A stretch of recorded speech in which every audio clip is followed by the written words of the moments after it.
बिस्मिल्लाहिर्रहमानिर्रहीम। नाजरीन, आज का हमारा मौजू मुश्किलात के हल पर है।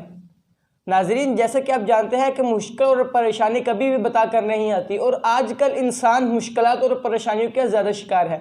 बाज़ दफ़ा हम अचानक ऐसी सख्त मुश्किल के अंदर फंस जाते हैं जिससे निकलने का इंसान को कोई भी ज़रिया नज़र नहीं आता। तो ऐसी सूरत हाल में आप से बचने के लिए मैं आपको एक ऐसा वजीफ़ा बताने वाला हूँ जिसमें वक़्त और जगह की कोई भी कैद नहीं है। और ये वजीफ़ा पढ़ने से इंशाअल्लाह अगर आप दिल के साथ पढ़ेंगे, अल्लाह पर यकीन करके पढ़ेंगे, तो इंशाअल्लाह ताला ये वजीफ़ा ज़रूर काम आएगा। अल्लाह ताला आपकी गैबी मदद ज़रूर फरमाएंगे। तो ये वजीफ़ा ये है कि आपने सबसे पहले 11 मरतबा दुरूद शरीफ, दुरूद इब्राहिमी जो हम नमाज के अंदर पढ़ते हैं 11 मरतबा वो पढ़ना है।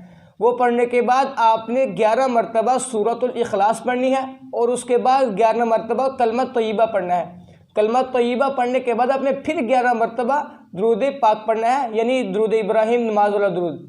वो पढ़ने के बाद आपने अपने आप पर दम कर लेना है और दुआ करनी है अल्लाह ताला से कि अल्लाह ताला मेरे इस मुश्किल वक़्त को, परेशानी को दूर फरमाए। इंशाअल्लाह अल्लाह ताला आपकी गैबी मदद जरूर फरमाए। हो तो हमारे चैनल को सब्सक्राइब जरूर कीजिएगा और साथ ही बेल आइकन के बटन को प्रेस कीजिएगा। मेज़बान मेहरतुल को इजाज़त दीजिए और देखते रहिए इस्लामिक पॉइंट। अल्लाह हाफिज़।